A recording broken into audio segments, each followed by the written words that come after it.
Hello, everyone, and welcome to the Symphony. Symphony Entertainment, Gaming and Arts is my gaming company that focuses on horror systems, indie games, organic content, and player agency in an attempt to bring a symphonic approach to horror role playing. I am your host, Bridget Jeffries, and tonight I will also be serving as your director. Over the next probably 5 weeks, it might be four if Chris is right and I start getting kill happy, but it should be over the next 5 weeks. We will be playing Miskatonic Shoreside Conservatory, written by me for Cthulhu Dark.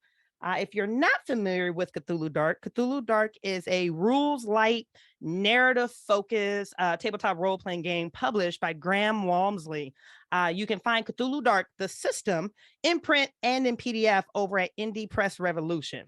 Now, since we're here and we're live, the only people who have seen what I'm getting ready to show you are the later contributors to the book and also our Patreon backers. But this morning or this afternoon, the proofs from the printer actually arrived, guys. I am like freaking out to actually hold this in my hands.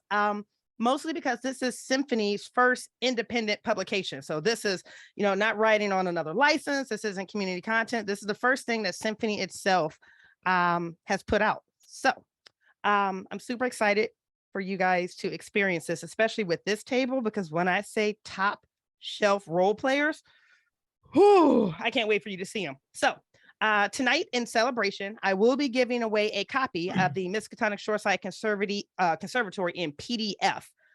In addition to the PDF, I'm actually also giving away, someone else on the show is giving away two of their self-published books. And I'm going to tee them up now. Bucho, can you please tell us what you have for us tonight? Yeah, so I've got my two short story collections, which we'll be giving to lucky winners in the chat. The first one is Scaring the Stars into Submission. It's a short story collection that's kind of surrealist, dystopian sci-fi. And then The Machinery of the Heart Love Stories, which is more like surrealist, interactive stories. Yeah, they're both mad weird. You'll enjoy them. I've actually been listening. Bucho has read-throughs on YouTube, and between his voice and his writing ability, they're like super sexy to listen to. So I'll make sure Bucho gets that YouTube in the chat too. So Alex, because I'm not good with technology, can you please explain how the fuck this giveaway actually works? I sure can. Hi everybody, I'm Alex. I will be your producer tonight. And if you would like to join the giveaway for either the PDF copy of the Miskatonic Shoreside Conservatory or the two short story anthologies, you can join by entering !Shoreside, all one word. You should see it in the chat right now. You do have to be a follower to join the giveaway. So make sure you hit the little follow button on Twitch because it makes all of us very happy. Woo woo woo! For those who are wondering. That is the great old ones that is speaking to you from behind the scenes. Alex, thank you for producing all of this shit, because Lord knows it wouldn't get off the ground without you. So thank you. Last announcement before we get started, Symphony Entertainment does have a Patreon, guys. So if you like this content and you would like to help us create more of this content, please back us on Patreon. You can go to patreon.com/Symphony Entertainment.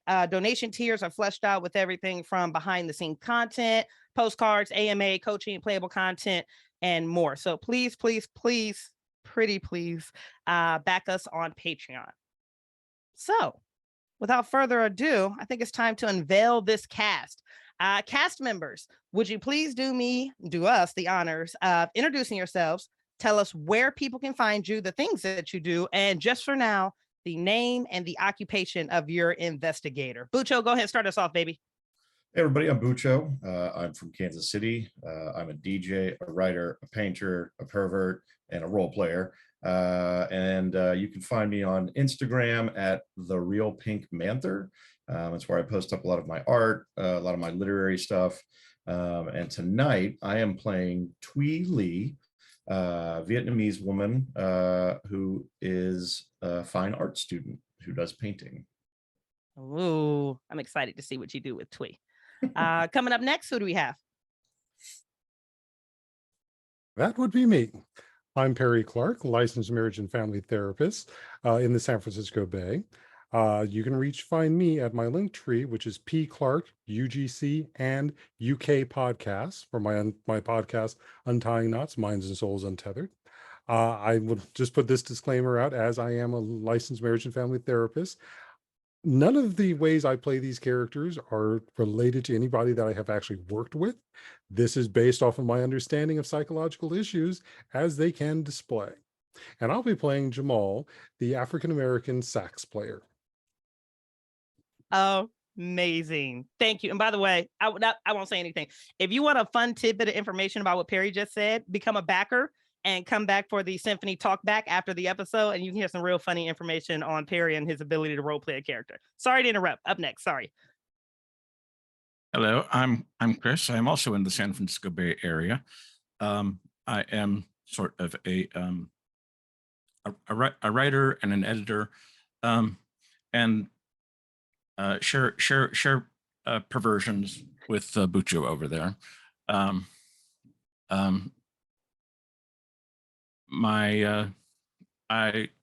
do lightsaber choreography with a group here in San Francisco, and occasionally die in Bridget's games. Occasionally. Tonight I will be playing Dallas Hayakino, a dancer with a sleepwalking issue. Ooh. I'm just so excited about this cast. Okay, and last but totally not least. Oh, gotta love the mute button.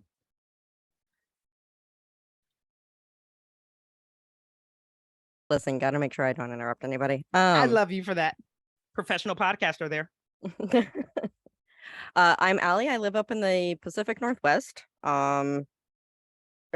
Podcasting is a hobby, but I am on the Old Ways podcast as part of the Vampire the Masquerade Blood Moon Rising Chronicle.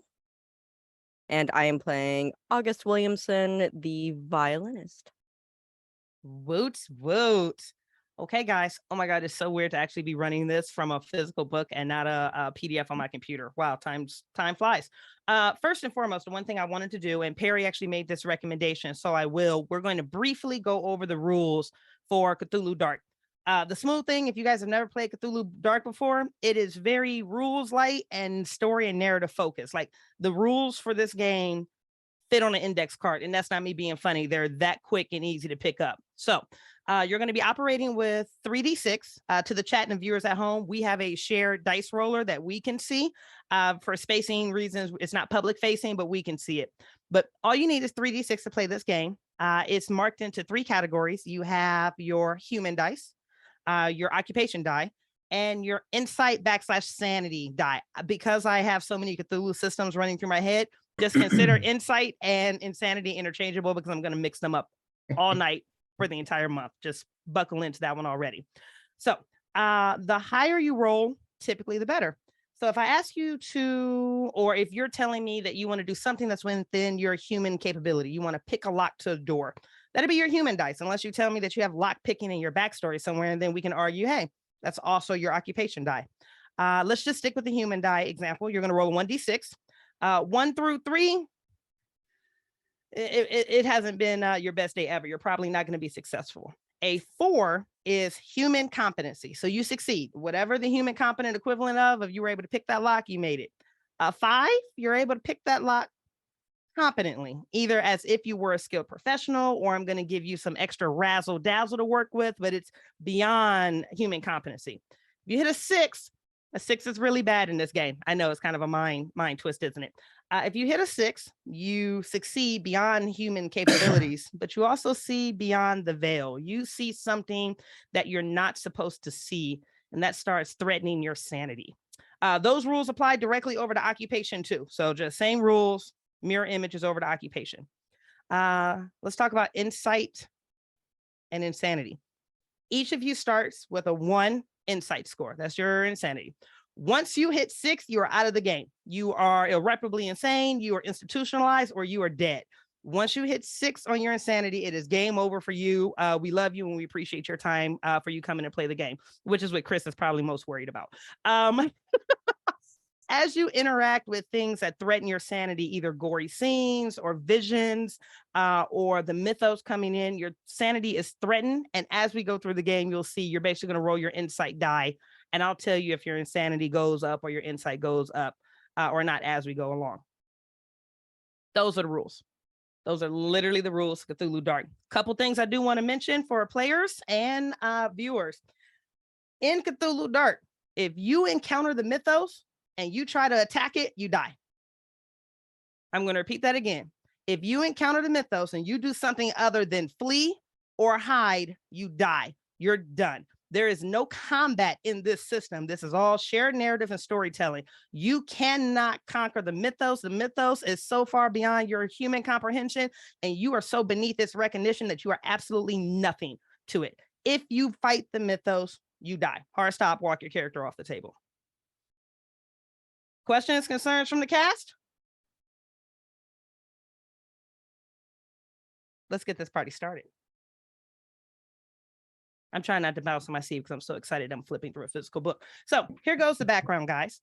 Founded in 1861, the Miskatonic Shoreside Conservatory is an elite performing arts institute that only accepts the best and brightest students. This conservatory acts as a satellite campus to Miskatonic University in Arkham, of course. This is a highly coveted institution that has both a rigorous and onerous application process. So most people that apply to get into this program never make it past the audition process. And if you do make it past the audition process, just the strenuous academic regimen, most people don't survive that either. Each year, the conservatory hosts a 4-week creative boot camp. This is what you guys have all joined. You have either been invited or you have auditioned or you've been called or summoned to attend this boot camp. Students who complete this boot camp are offered 1 or 2 opportunities, and I will just gloss over this very quickly. One, it is considered a past audition to go into the Fine Arts College of the Miskatonic University. So you're already fast-tracked. You don't have to audition to get into this program. You're already set. And instead of a 4-year program, you're actually going to be fast-tracked through a 2-year program where you come out on the other side with a full degree and all of the training that you can imagine to make sure that you are performing quam vestri somnia. And we will get to that later. The second option that you choose is to skip the entire degree altogether, travel abroad with an expert in your field for 2 years and immediately gets, inserted into a professional society, which is something that a lot of students take up. No matter what you decide, if you make it past this 4-week boot camp, you are considered by popular media as elite, transcendent, and indestructible in your craft. This boot camp will make or break your professional career in entirety if you survive it. And that shouldn't sound scary at all. Cast, any questions about that information there? And then I'm going to jump you guys right into the game. Let's do It's it. too late to apply to Yale. It is indeed too late to apply for Yale. We love you though. You're gonna survive. Totally. Everything is gonna be fine. So one thing that I have been working on with my games is to avoid the whole round table. Like, hey, Bucho, tell us what you're playing. Okay, and what does your character look like? So I have been constantly practicing on new ways to introduce characters. This is going to be your introduction. I'm going to quickly read some text, and then I'm going to go round table, and I'm going to ambush you guys. So buckle up. Here we go. Today is the first day of the rest of your lives. Luxury sedans have arrived to your home to escort you to the Bristol ferry terminal. Upon arrival to the terminal, you see tour groups filled with everyday, regular people. You see their cameras and their cell phones snap pictures. You've got people with their selfie sticks. They're, getting ready to board these ferries that go out to the island that you guys are going to be on. This is going to be Prudence Island, which is centered right in Narragansett Bay. So you're going to be deporting right outside of Providence, Rhode Island. And as you're looking around at these normal, everyday people, you kind of have a thought like, oh, you know what? That cute couple right there, if they don't break up by the end of the month, they're going to take that stupid selfie. They're going to put it in a Providence, Rhode Island frame. It's going to go in the mantle of whatever apartment they're staying in. It's going to collect dust, and they're never going to think about this moment again. But you can feel this charge, this moment that doesn't apply to you. You're exactly where you're supposed to be. You are where you have been called to be. You are where you have worked your asses off to be. These normal everyday people, they will never achieve or experience the things that you are getting ready to achieve and that you are getting ready to experience. You are chasing the exception. You are bound for the extraordinary. You can see your ferry in the distance. The logos of both the Miskatonic Shoreside Academy and the Miskatonic University are on the side of this massive white ferry.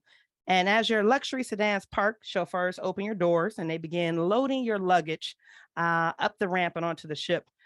But you four numbers, you four can see that before you're able to board, it looks like you're going to be interrupted. Alex, would you please do me the favor of teeing up? Hand out Lorna Middleton, please.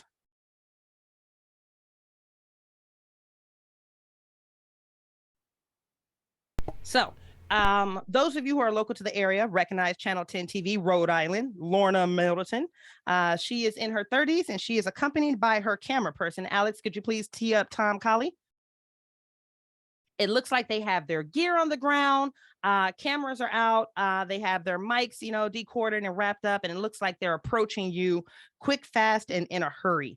As Lorna Middleton approaches, you can smell on her breakfast cereal and baby lotion. You can see in her eyes, they're darkened beneath the bottoms. She looks very, very tired. As you're looking over at Tom, who is, gathering cords and getting his camera hoisted onto his shoulder and coming over to you, he is very energetic, very bubbly. You can see on the side of his camera case, Adopt Don't Shop, and you can also see a pride sticker sitting there. Alex, last tee up for this one. Can you also tee up Marisol Priest? Also, you see standalone is Marisol Priest, which appears to be in her 20s, and all of you know Marisol Priest. I mean, every single one of you, you're very intimate with her work. She is one of the lead vloggers for Elevated Arts, which is like the TMZ version of your community. She hyper focuses on up and coming students in the arts and performance areas. And you know that she has a lot of eyes watching her. You also know that she has a reputation for being very shark-like in her interviews. And as you guys are walking towards the ferry, these individuals almost ambush you in a way. So I'm going to pick on Bucho first because I love him. Bucho, Lorna Middleton approaching you, smelling like baby lotion and breakfast cereals, looks to you. She looks tired. And she says, "Hi, good morning. Can we stop and ask you just a few questions, please?" So Twee hates cereal. And so she is instantly nauseated from the smell emanating from this woman. Yeah. Is strike number one. Strike number two, Twee is here to paint and create. Mm-hmm. She doesn't care about anything else. Okay. So she'll briskly walk by, go, "Tweely, painter, bye." And that's it. That's all she gets. She is this petite Vietnamese girl. She's very friendly when you actually get to meet her, but like she's in the zone right now. Like she has worked super hard to get to this moment. So she is going to she wants to get over there. Like she wants to get on the boat. She wants to get over to the campus. Like it's time. She wants to get to work. Yeah. Okay, so she's hyper focused. I'm just curious with her confidence levels. Is Twee eyes up, chin up, looking forward, or is she looking down Twee Lee and like grinding the floor as she walks by? I would say she is eyes forward, but also on a swivel. Okay. Yeah. So eyes forward on a swivel. You move directly past Lorna and she goes, "Excuse." You're excused. Bye. A shadow passes directly beneath that swivel that you have there, Twee. You look down and you can see a pair of very clean, very new loafers approach. And as you're looking down, despite they're in decent shape, they have like a white and black dog hair stuck to them. And you can feel the force of a presence standing in front of you. And it is Tom Colley. And he's not as much blocking your view as much as he just kind of inserted his way into your path. And he says, "Hi, Twee. It's a pleasure to meet you. If you could just give me a quick second, we can have this done and over with, and we can have you on the ship. It's not going to leave without you. I promise, sweetie." Sure, 1 second. And then she maneuvers around him. She gave him a second. Remind me to remember that Twee is very literal. You step around her or step around him, and he turns to say something to you, and you can hear Lorna's voice. Just let her go. Just she doesn't want to interview. Let her go. It's her loss. Yeah, I want to continue moving to wherever I can get a little bit of privacy. Okay. Because I've got with me like a bag full of tools, like not tools, but like artist tools, like markers, pens, whatever, and I've got a sketchbook. Okay. So I would want to like get away from this and like do some work before I get onto the boat. Okay. All right. So you have stepped just kind of like, off to the side where you have a little bit of privacy. This is near the edge of the dock. So you have the water that is crashing behind you. Some screaming kid with like cotton candy goes soaring past you on the right. And you can hear almost hypnotically, rhythmically, the clack, clack, clack of shoes. They're not heels, but there's something that have a heel or so on it. And you turn up and you look just here to your left, and you see Marisol Priest is approaching you. And she goes and she stands, shoulder to shoulder with you, still about maybe 4 or 5 feet apart. And she is looking forward, and she just says to you casually, "Not much of a talker." I'm just going to stare at her and then maybe take my headphones out of my pocket and put them on while I just do not break eye contact. So as your hands are going up, she just very total violation, disrespect to your boundaries, reaches a hand up where it's going to block as one of those headsets are coming up. She says, "No, I think you're going to want to talk to me."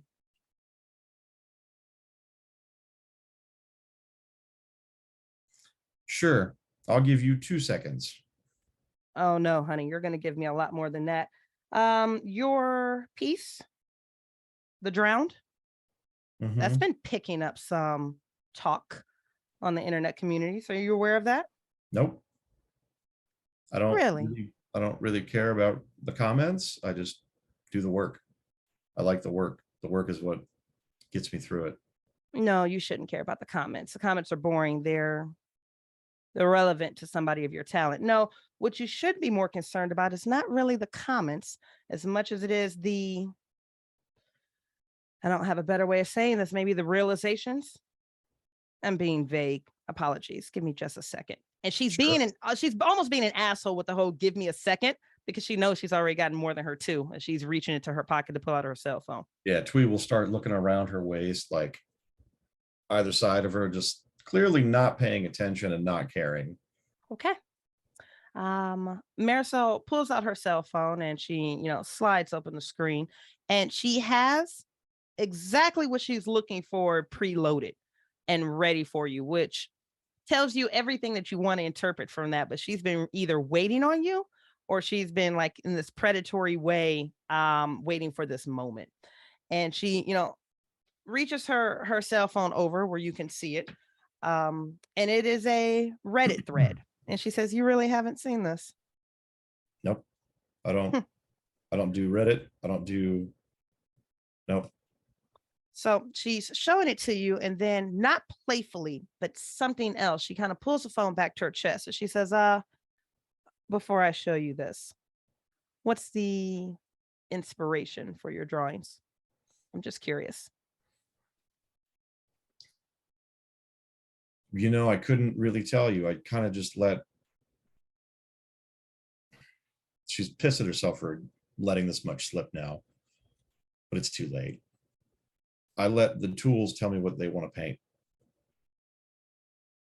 That's how it goes. I don't know how to explain it better than that. Interesting. And she opens the phone, bears the phone back to you. And what you're looking at right now is a merged thread that has a painting of The Drowned, which, if you remember, just a handful of weeks ago, a woman walked into the gallery where some of your paintings are in display. She looked at this particular painting, completely freaked out, accosted you, had you pinned into a corner, and was screaming at you. How did you find out about this? Why did you know about this? And why the fuck would you depict it? I mean, so much so that the gallery owner had to intervene and kind of like get this woman out of the way. You see that painting, and you see another one of your paintings titled what, Bucho? What was another painting that is on this Reddit thread? A lapse of memory. Oh, the drowned and a lapse of memory. Give me a description of the lapse of memory. Lapse of memory, I would say it is probably, that's a lot of deep, dark blues, very circular in nature. It's more abstract than anything else. Dark blues, whites. I would say it's just, the painting feels like it has motion, even though it doesn't necessarily look like anything. Interesting. Okay. But it feels like it feels like it has movement. Yeah. Beautiful description, by the way. Lapse of memory. Okay. Beautifully done there, Bucho. So you're looking at a lapse of memory and the drowned. These two conversations have merged. And basically what you're seeing is that woman that accosted you in the gallery, she's been posting your paintings everywhere she possibly can in social media and asking the question, is this you? And right now, this thread is growing and growing. It's on those initial stages. You know what an avalanche looks like. This is like that first snowball that has rolled just a few times downhill, collecting both negative and positive attention, and also collecting affirmations from up to 6 other people right now that are swearing that they're the individuals that are in your paintings. But as they are discussing, like, oh my goodness, this was one of the worst moments of my life.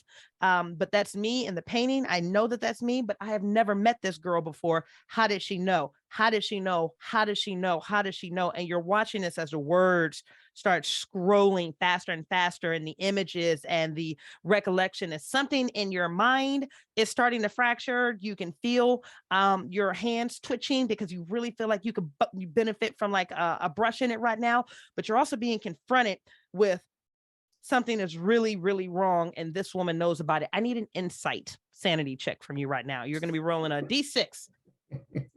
Your current insight is a 1. If you roll above a 1, your insight goes up by 1. Goes up by 1. Okay. What does this look like? The fracturing of my brain. Mm-hmm.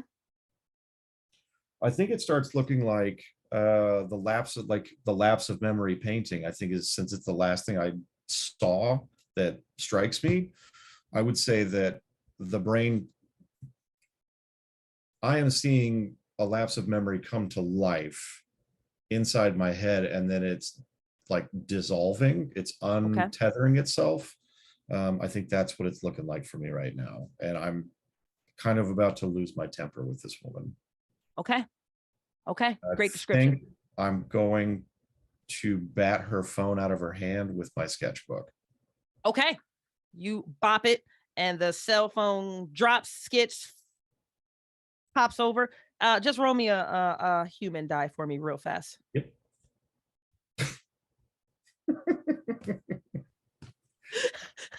Yeah. For those at home, she just hit a 5. This is beyond human capabilities. You're about to break the fuck out of that cell phone. Continue to take narrative. Yep. So I see the phone skitter across the ground.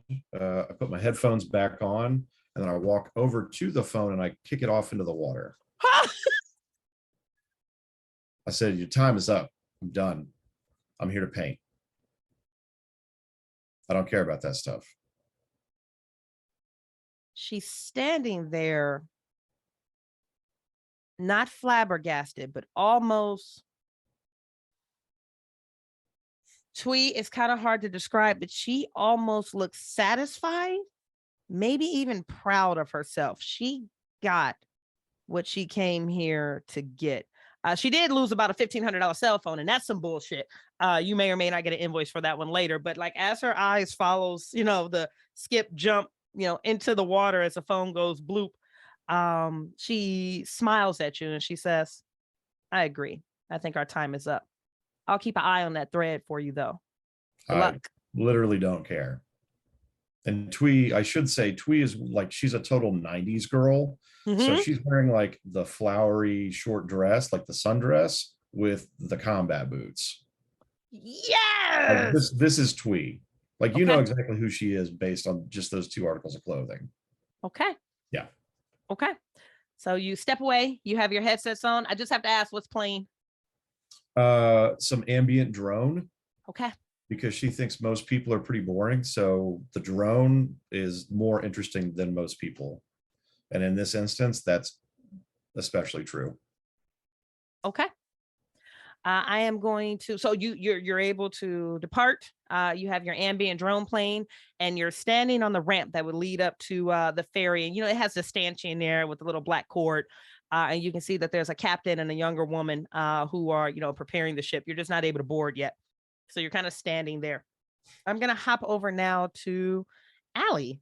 Let's talk about August. So August, you are, moving out of the vehicle. You have a couple kids that kind of run past you singing, laughing, having a good time. You've got the snot running down one of their faces, and one of the little boys is like turning around to say something and just bumps directly into you. And he startles, he goes, "Oh, I'm sorry, miss." That's okay. And I'm gonna just like grab his shoulders and kind of push him off to like go join his friends. Okay. You grab his shoulders to push him off to go join his friend. And about that point, right at your like 11 a.m., you can see presumably one of the other students take a sketchbook, knock a phone out of a woman's hand, go stomp on it, and then kick it into the ocean and go storming off. And the kid next to you is watching this too. And he looks over at the young lady stomping off, and then looks up at you like, And I'm gonna be laughing, obviously, because that shit's hilarious. Go on, go back to your friends. "Okay, sorry. Good luck dealing with that one." He motions over his head towards Twee. And he bumps into yet another person, clumsy McClumsy face, as he bumps into that Channel 10 Rhode Island reporter Lorna Middleton. To which, as I already described her, she looks super exhausted, but there's something about the kid bumping into her actually weirdly like re-energized her, because she gives this kid like that, like, "Oh, kids are cute" face. And then also does the same thing you did, with like she just redirects the shoulders and pushes him off. And she says to her cameraman, again motioning over her shoulder at Twee, it's like, "I told you to leave that one alone." "Hi, um, congratulations on your acceptance to the Miskatonic Shoreside Conservatory. I was wondering if we could borrow you for a quick interview, unless you plan on dropping and kicking phones into the ocean." No, but I know that we are on a timetable too, so we should probably make it quick. "No problem. Tom, can you get her mic'd?" And within moments, Tom comes up to your side and he's smiling. He looks to you, he says, "May I?" And he has like the little mics on his hand where he's like, getting ready to mic you up. He's asking for consent to touch you. Yeah, I'm gonna put a hand over like the top of my shirt just to make sure that like nothing's gonna kind of come undone. Yeah. Yeah. What are you wearing today, August? Oh, I'm wearing a very lovely it's just a crew neck shirt, Okay. but my shoulders are very squared off because I'm a very nice looking man, and I want to make sure that I stay at least a little more pristine Okay. than maybe some of the others right now anyway. Okay. Okay. So, and I do just want to clarify, what gender are you going with, August? She was billed as a woman, but I don't care really what you do. Yeah, no, I'm rebranding into he him. I love it. Rebrand away, baby. Let's do the damn thing. Okay. So Tom takes a moment. He gets you all mic'd up. He kind of smiles at you. He's like, "You're gonna do great. Just look at me. Speak clearly, speak slowly, and we'll have you out of this in just a quick jiffy." And Lorna looks to you and she smiles and she goes directly into her Lorna NPC name I've already forgotten. Lorna Middleton of Channel 10 News, Rhode Island. I am here with one of the up and coming students of the Miskatonic Shoreside Conservatory. Sir, can you give us your name, please? Yes, I am August Williamson. Awesome. And Provided- August, what is your performing art? I play violin. And out of curiosity, do you have that violin case with you? Yeah, and I'll hold up one hand that's containing the violin case, and then I also have a shoulder bag that is gonna have like some sheet music and some notes of like what kind of music might be looking for in a potential competition for a higher chair. Oh, Once I get embedded in the orchestra. okay. Okay. And as Lorna is looking at you and Tom is zooming in on a violin and comes back, she stops and she looks at you and she looks at the violin. She says, your mother is first chair at the Baltimore, right? Yes, she is. Oh, she has to be very proud of you. Congratulations. Thank you. So are you nervous about your experience? Are you nervous about attending the conservatory? No, my mother helped train me well, so I think I'm gonna excel here. Good. Well, it sounds like you've been trained by the best. Tell us, what do you expect to achieve at the Miskatonic Shoreside Conservatory? This is going to be a very rigorous 4 weeks for you. I'm going to be, I'm sure, training as, most of us are. There's going to be a lot of practice, no matter what our particular art is. And it's an experience about getting the most out of it. There's no reason to try to get anything more or less. It's about the work we put in. Awesome. Awesome. And if there's something that you could tell us about the audition process, we hear those are kept pretty hush hush. They are, and I'm going to maintain that. And she smiles like, patiently, almost respectfully. And she says, well, August, thank you so much for taking the time. And she looks over her shoulder at Tom, and Tom is like clearing his throat, and he's looking down at the violin case and looking up at her. And she, if you have a few moments, would you mind playing us a piece? Unfortunately, I don't, because the ship does have a set schedule that it needs to be set to, so I'm going to have to wrap it up here. Thank you.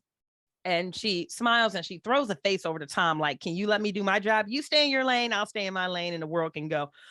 Thank you so much, August, for your time. I really appreciate it. Tom, if you can get him and he's already coming over and, getting your mics off. He says, you did great. Thanks. Good luck with everything. Hopefully we'll be seeing a lot more of you soon. And I'm just going to bow my head as a thank you, because I don't have any real free hands to shake, and I'm going to walk off. Beautiful, beautiful, beautiful, beautiful, beautiful. I'm just curious. We've seen a little bit of August here. Can you give us more about his demeanor? Is this a swag-tacular type of guy? Is this more of an insecure? Is this more shy? Just give me a little bit more vibe on him. It's not a swagger, but I'm definitely holding my head high, because it's a matter of I got accepted. Yeah, you did. It's a process. I had to, make my mother proud. Mhm. So I have probably done at least a little bit of that by getting, into it. So I'm confident that I'm going to excel in the program anyway, Yeah. because I have ambitions. Bravely done. Bravely done. Okay. So you're able to finish up and you're going to wind up getting quote unquote in line behind, well, unknown to you, but this young woman that just kicked somebody else's phone into the ocean. I'm curious what that looks like as you approach. You just getting in line and standing behind her? Are you going to say anything to her? What does that look like for you two? Well, I'm imagining that this individual is not a morning person, so maybe I'm not going to mess with that right now. Give her space. Okay. Oh, Butcher, you might be on mute, baby. Sure enough, I'm gonna see August walk up, and be like, "Hey, Hey, kind of a pain in the ass, huh?" it could be worse. Playing nice is Yeah, she's already put the earphone back on. right. Conversation terminated. Cool. I am going to go holler at Perry next, who is working with. Oh, Perry, can you do me a huge favor? Can you update your Zoom name to your character name just for the love of my happiness and joy? I love your face. I should have done that in the earlier talk back, but I didn't. I'm cracking up at the idea we had so much going on. I'm cracking up at the idea that he's going to have to leave that up, his character tonight, and his clients are going to be like, bro, what? Who? What is happening? That'd be a great conversation. So Jamal, you have seen these people moving back and forth. It's almost like layers upon layers upon layers of music for you, because you can see this interaction with that woman from Elevated Arts in Twee who just lost her cell phone. You can also see and hear that the violinist declined to play for the news crew. And you can see, like, almost like vultures, all three of these media personnel are circling about, trying to figure out who they're going to latch onto next. And of course, it would be Marisol Priest that comes to you. She has a huge duffel bag that she, has seated or sitting on the ground, and she goes through it. She shuffles through, and she pulls out a flip notepad and a pen, and she kind of looks longingly over to the ocean where her phone has probably dropped to God knows what depths, and she rolls her eyes and she thoughtfully kind of taps the pen on her lips, and that's when she looks up and makes direct eye contact with you, and you can see that she's coming at you. All right, I stride on towards the boat and the ramp to where I see the others are at. Okay. You can see Jamal. He's wearing this very old leather jacket. It's very, very late 70s, early 80s, what you might see in New Jack City or so forth, with a set of thick headphones on. Strapped over his back in a canvas case is the case with the saxophone. And in his other hand, you see he's carrying two bundles of flowers. One is white carnations, the other is white lilies. Oh, I'm curious, was he picked up from his home with these? Did you have the driver make a stop, or did you pick him up from a flower vendor here while all this stuff was going on? I picked him up before he was picked up by the ride driver, so he's had them and he's kept the next one in the car. Okay, so you're on your way to the line of two other students, and that's when Marisol approaches you, and she doesn't cut you off as much as she just starts walking side by side with you, and she says, "You're Jamal, right?" And at which point he'll sort of reach up. I'll reach up with one hand and hit the button on the headphones to mute them for the moment, and sort of turn to her and say, "Yeah, I'm Jamal. What can I do for you?" Jamal Harris, right? Yes. Wasn't aware that Kingsport had an elevated music program. Well, actually, you should spend some time looking at the Kings or the Royals Jazz Ensemble. High school's got this is doing. Hey, I hate that I couldn't be there with them there for their assignment this weekend. Oh, I'm sure you're very disappointed. Who taught you to play? I've been having some trouble tracking that down. And you can tell that she's being very overt about the fact that she knows who you are and at least has a baseline on your musical career. And she's flaunting that. Yeah. Well, beyond what I got at the school with the jazz ensemble, mostly YouTube. Yeah. I just started copying, watching their fingers, figuring out based off of what I learned from my jazz teacher there. And yeah, that's how I got here. She taps that pen on the side of her face a little bit more. And because she doesn't have a phone, fuck you, Twee.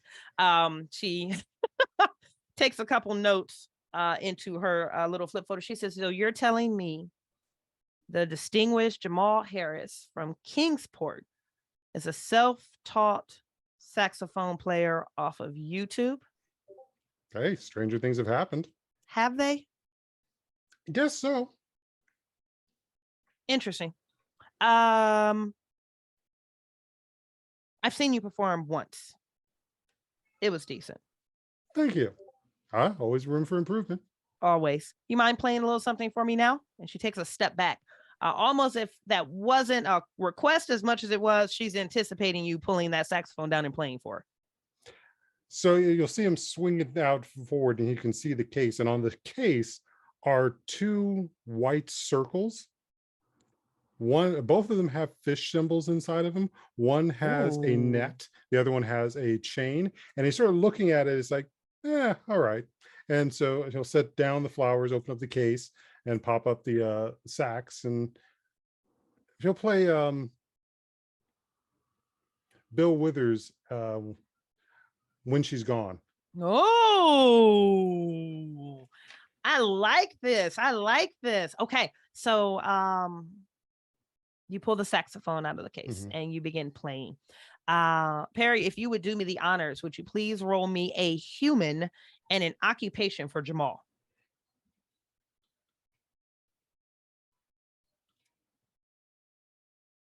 Oh, we're looking at a 1 and a 3, which means you are not even performing at even at your like worst day baseline. What the hell is going on here, Jamal?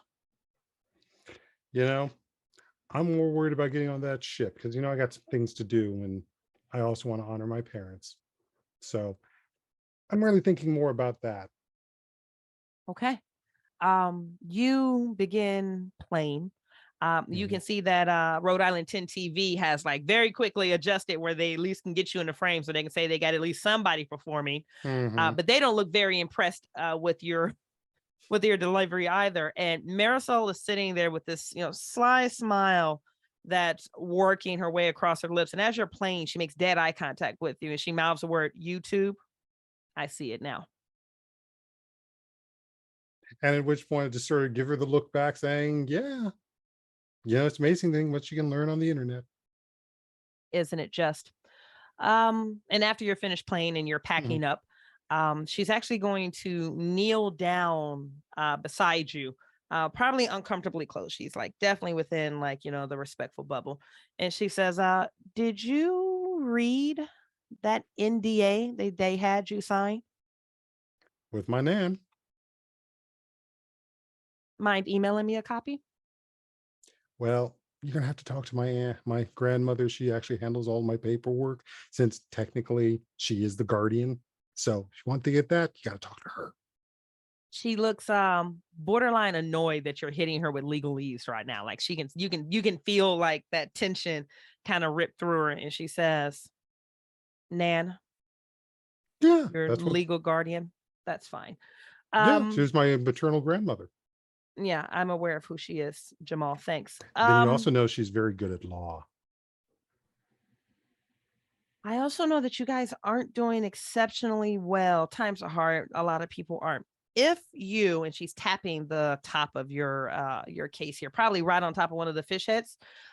If you would be willing to get me a copy of that NDA, or if you'd be willing to speak with me, which if you read your NDA, you probably know that's a violation of it. But still, we have attorneys over at Elevated Arts that could get you out of that, and we pay well. Very well. Well, I'll let the ocean decide that, since she doesn't particularly like you tapping her veve. Yemen is not always forgiving when the storm comes, and he'll pick up his stuff and march on. She's still sitting there in a crouched position, and both you and Twee fully understand why she has the reputation of being a shark. It's amazing that she gets anything done, but based on what you've experienced, both of you, she at least does her research. Jamal, you are now you're coming up to a very quiet line of two people. What does that look like as you're introduced into this? Do either of the other two of you turn around? Do you speak? What does that look like? Yeah, Twee is going to give him a nod. The headphones aren't going to come off, but she gives him a nod. Like, and response back, headphones on as well, as he's re-engaging them. And a nod also to August. Okay. And there will be a return nod. We are a very silent group once we're done with the reporters up front. It's a Very telepathic quiet. doctor. Jamal, I'm curious, what are you listening to in your you said you had oversized headphones with this old leather jacket. What are you listening to? I'm listening to the Afro-Caribbean band Abeji. Nice. Nice, nice, nice, nice, nice. I love it. Okay. And last but certainly not least, Dallas, you have watched all of these encounter. You more or less have, in a weird way, home court advantage now because you know one or two of these parties is going to be coming at you, and you at least have a full vibe on them right now. I am going to see who is going to play with you by your own dice roll. Can you roll me a d6? If you get evens, you got Marisol. If you got odds, you've got new mom and her cameraman. Okay, one moment here. No worries, baby.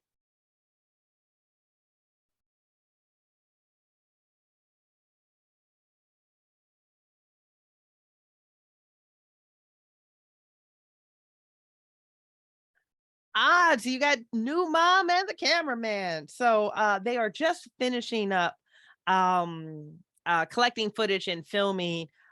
You got to be pretty honest with yourself, Dallas. Say a pretty pathetic offering from whoever it is that's playing the saxophone. You're honestly kind of surprised because like this is supposed to be the best of the best of the best of the best. And what you just heard was, I mean, it was equivalent of like a high school player that learned to play the saxophone in high school and, just barely made it through the class. But you can see that that camera is rotating towards you, and Lorna is on her way with a very tired smile. Well, as I see that, I just sort of like increase my pace, and I am just sort of like losing myself in thought. Okay. Allowing, pretending that like I'm not really aware of them. I'm just like sort of like making my way to the boat, because that actually is where most of my mind is. Okay. I've noticed this stuff, but I really want to get to that boat. It's such an antisocial table. I am going to make you guys eat it for the next 4 weeks. Good luck, baby. You're going to engage with my NPCs, damn it. We'll find out. Dallas, you are full speed ahead. And you can hear the voice coming off of your right shoulder. Miss. Okay. I ignore the first one, and then sort of like turn to her, and I say, yes. It's and kind of a soft voice. I'm typically kind of quiet. Okay. Lorna looks to you, and that soft voice, you can see that she kind of squints to hear you better, and she's looking you over. What type of vibe are you giving off to us, to the world, Dallas, and what are you wearing? Like I say, I am typically a very quiet but polite person. And so I am not coming off as aggressive as, say, Twee. Okay. But I want face. I want to please her, but I'm also sort of glancing over my shoulder at the boat, as if like every time I look over, I'm afraid it's not going to be there. Well done. Okay. She sees you glancing over your shoulders, and she's taking in your demeanor, and she just says, almost pitifully, because she had a really shitty day as far as footage here from the crew, she says, I promise we won't hold you long. If you can give me all of 5 minutes of your time, the boat's not going to leave without you. I promise. I'll do what I can. And she smiles, and she mouths the words to you, thank you. Obviously, it's just not audible. And Tom comes up very slowly behind you, and he says, may I? And he's got like the little clips attached to the cord for the mic. I sort of hesitate and then just nod. Okay. He very quickly, very efficiently mics you up, and it's like one of those moments where you're in and out of it very, very quickly. And he's back behind his camera. He gives a thumbs up to Lorna. Lorna looks to you, and she says, I promise we'll be quick. Hello, can you please tell us your name?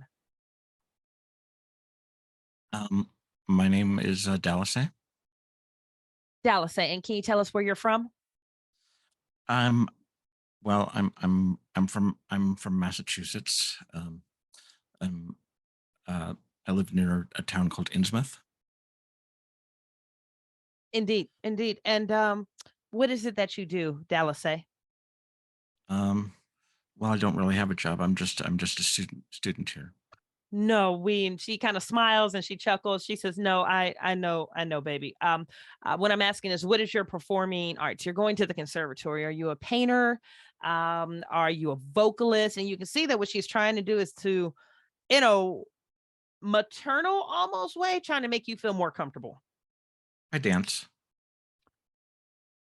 Beautiful. How absolutely amazing. What's your preferred form? What's your type of dance? Ballet, jazz, tap, hip Um, hop? I don't know. I don't really know what the formal name for it would be. It just kind of like developed it myself. It's just something that I suppose you could call it ballet, or maybe with a little bit of jazz. I don't. But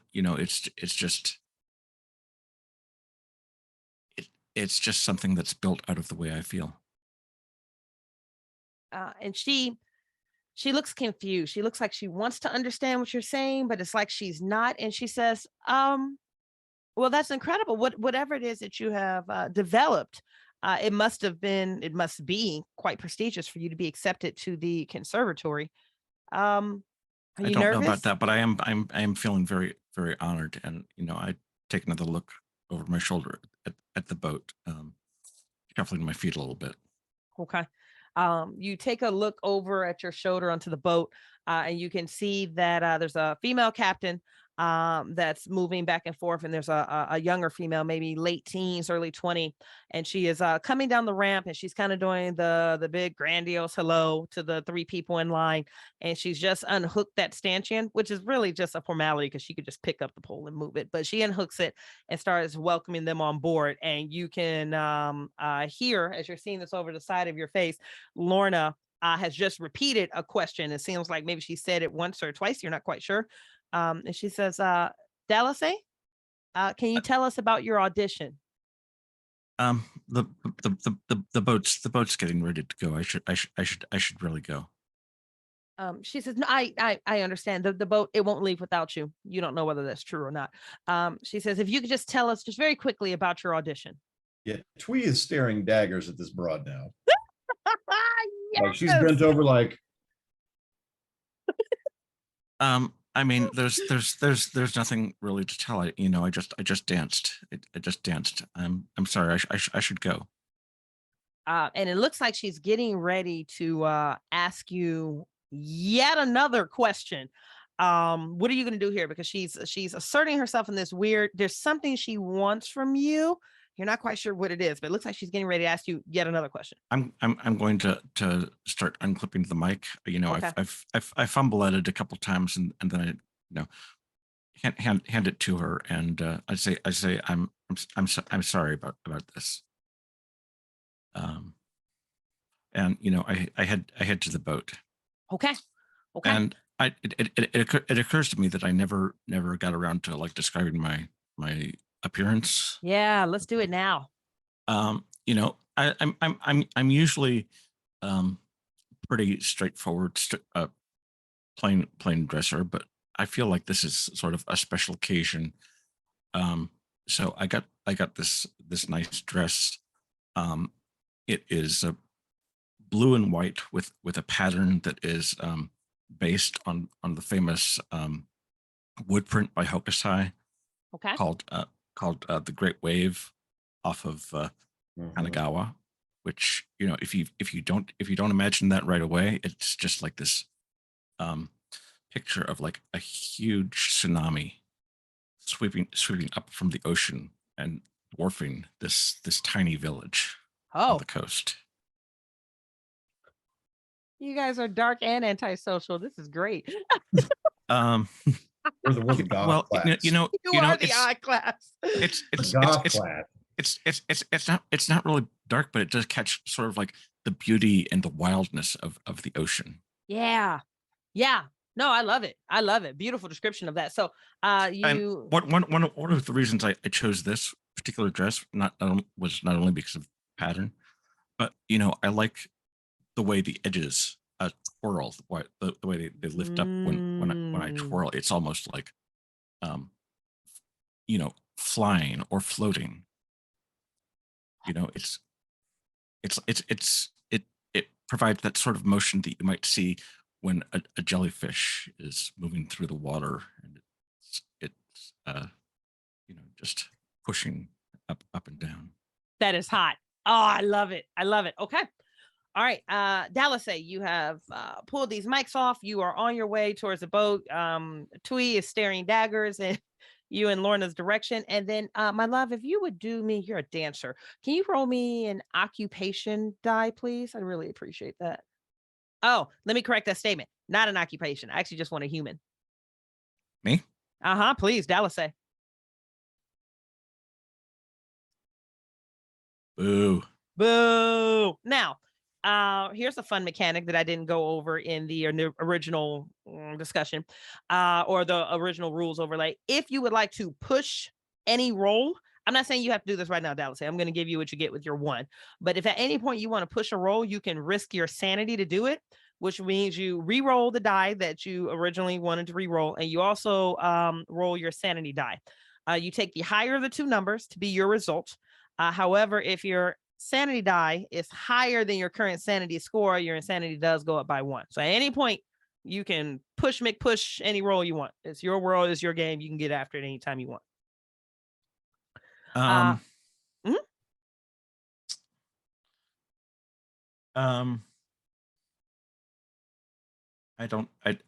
think, what was that roll for? I don't know. I'm not teasing you. I'm not giving you any freebies. It was for something. Okay, then I'm going to leave it. Okay. With a 1, you are heading past, and you're going to be able to catch, your ride. You're not going to miss the boat. But it's interesting as you're like running across the pier, and you're running up that metal ramp that's going to lead you onto this Miskatonic Shoreside Conservatory ferry. When your feet are going across the metal, it's like clank, clank, clank, thud, thud, thud. There's like 3 hard thuds in the middle before your next foot hits another clank, as if there's something beneath the ramp that you're on that is making that sound different. You get like the brief thought, like, there wouldn't be anybody hanging on the bottom of this, right? No, that can't be a thing. But as you hop onto the boat, you do hear the sounds of a cell phone coming from that same spot beneath the on-ramp to the ship. Okay. That sounds weird, but I'm also sort of like obsessed with the boat and where it's going. Yeah. And the 4 of you are on the boat. Your gear has been loaded on. That young woman is going to pick up the stanchion and just bring it onto the ship and like throw it into a corner. Here on the ship, they have some light refreshments. There's like, one of the igloo coolers that just has like water and juice and some pop and some things in it. And they have like little nut cracker snacks.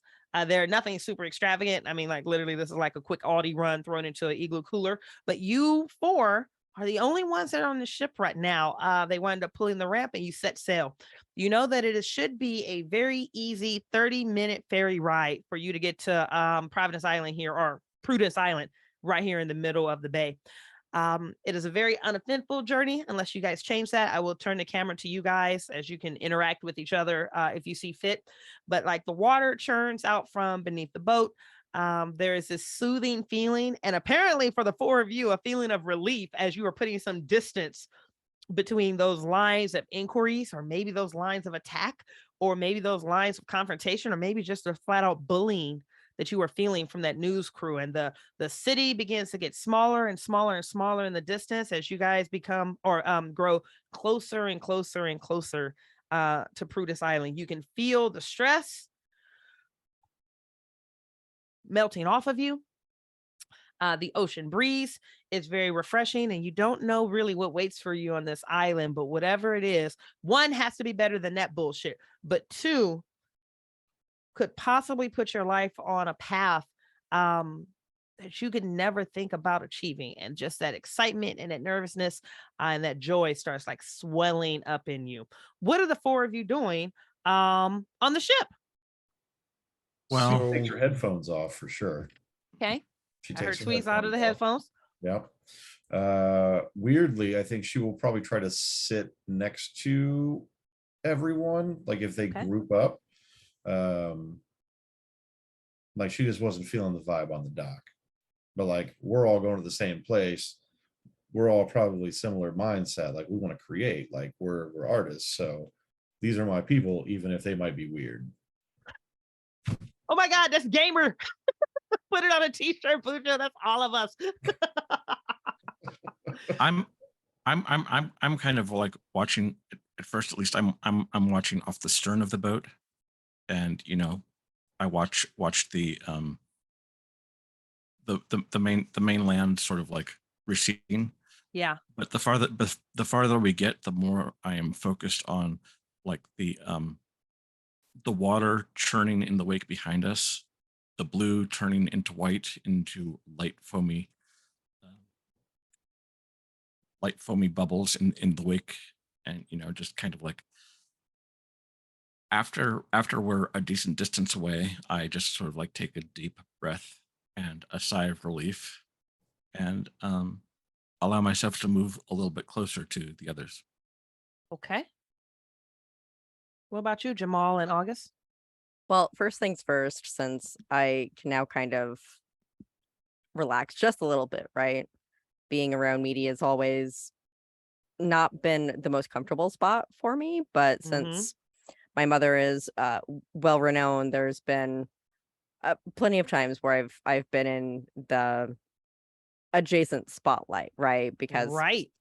I'm her son, and that's a big deal. So I'm also going to check my cell phone because I let her know when I arrived at the dock, and there hasn't been a response yet. While we're here on that topic, August, you and your mother don't have the best of relationships. Are you surprised that she didn't respond, or is it just like another moment of like, well, I'm doing the best I can with what I got? I think there's always that level of disappointment of she seemed relieved that I passed the audition process and everything, and then Yeah. that relief was what I was hoping was going to channel into some praise or some acceptance as me following in her footsteps. So it's Yeah. like, oh, well, I arrived at the dock and I'm very excited about this program because like maybe just now, finally, my mother will acknowledge that I'm working so hard. Yeah. And just that twinge of disappointment that comes through with no acknowledgement. Well, maybe when I let her know that I'm like in our dorm or in the rooms or whatever settled, maybe that's when I'll get that acknowledgement. One can hope. One can hope. But as of right now, you're staring at a, hey, mom made it to the docks, and she read it. You can see the read. No response. That happens a lot. That does. It doesn't make it any less heartbreaking every single time she does it. Like, what do you have to do to gain this woman's approval at this point? Like, this should be, the pinnacle of see me. She's still not. Jamal. yeah. So Jamal's actually gone to the bow or the prow of the boat, Okay. has set down the sax case and opened it up and removed the plastics off of the flowers. Man, I stand up holding both the bouquets, and I am whispering a prayer into the flowers themselves. And it goes, Mama Yemaya, Father Olokun. Please accept these offerings and these blessings for our safe travels and for our adventures at the school. Bless the spirits of my mother and father, and may they be with us and watching us. And then I toss them onto either side of the boat, and at which point then I reach down, pick up the sax, and I begin to play a lullaby. My mother always sang to me that I remember before her death. Ooh. Absolutely stunning description, by the way, there, Perry. I am going to ask you, Jamal, for a human and an occupation die, and then I'm going to do a quick pause, and I'm going to turn the scene back over here to Twee. Twee, from what I heard, Dallasay went to the stern of the ship, saw what she saw, and then came and sat back, or hasn't come and sat back down, but it's like inching closer to the group. And August is seated, staring at his cell phone with, kind of like a look of distant disappointment. So you are able to at least connect with two of them as Jamal has moved past you and gone to a different side of the ship. So I do want to tee you back up because you were intentionally trying to get close to the group. So the headphones will come off and I'll sit in the chair. I don't know what the setup is, but I'm kind of envisioning like seats that kind of sit across from each other so people can kind of look at each other. The bolted in, the steel ones. There's a ton of seating on here. So that was different. What did you guys tell him? I just said I'm a dancer. She seemed to want something else from me. She wanted to know about the audition, but what is there to say? Okay. Well, anyone who's watched the interviews wants to know about the audition process, but anyone who has mentioned it, rumors spread about how they're not trustworthy and that causes problems at, the program. And I'm saying this as I raise my head from my phone and, shove it back in my pocket with a little bit of attitude. Well, I don't know about you guys, but I can't really afford to get knocked off track. So I got to put up guardrails every once in a while. Well, and the media can be shit. That's a light way of putting it. They're vultures. Garbage, if you will. Not important. She's back there and we're here. That's true. It's true. What are you guys what are you studying? What are you doing? Just hold up the violin case. I mean, it was either the violin or mafia. It could have gone either way.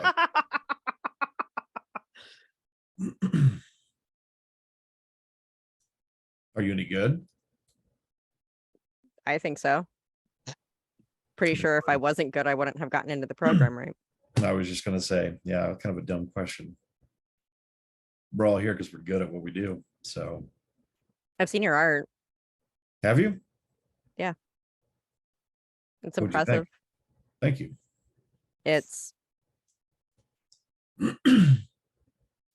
some of it's haunting, but it's not really a way that I can explain.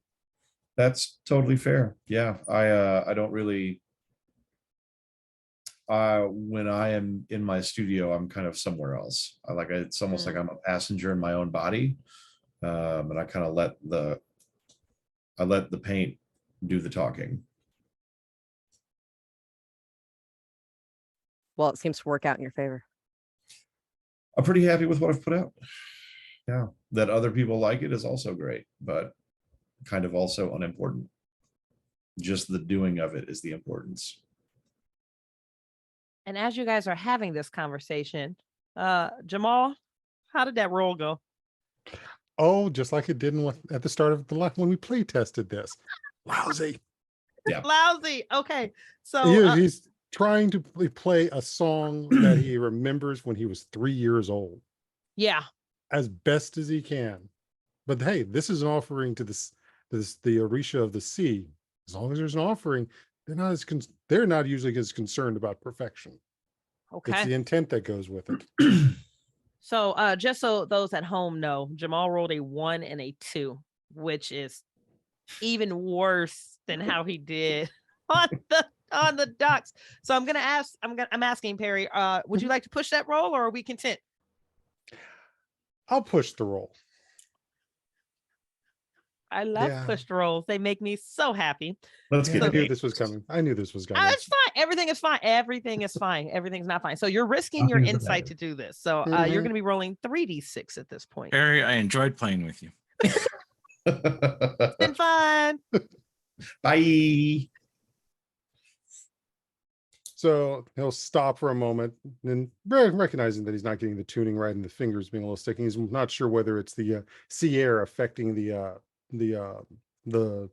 finger buttons, but he's going to take a very long, deep breath in, and it's going to try to sync more with the rhythm of the boat as it's bouncing, the sounds of the ocean waves, and just really trying to get in touch with that memory of his mother singing to him on one of those late nights.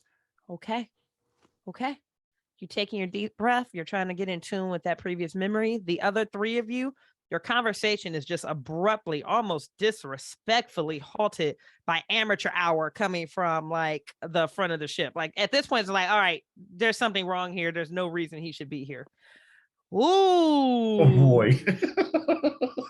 At least you didn't hit a 6. Okay. I'm still sane. And you're still sane. Okay, so with a 5-1 on human occupation insight, your insight did not go up by 1. Congratulations.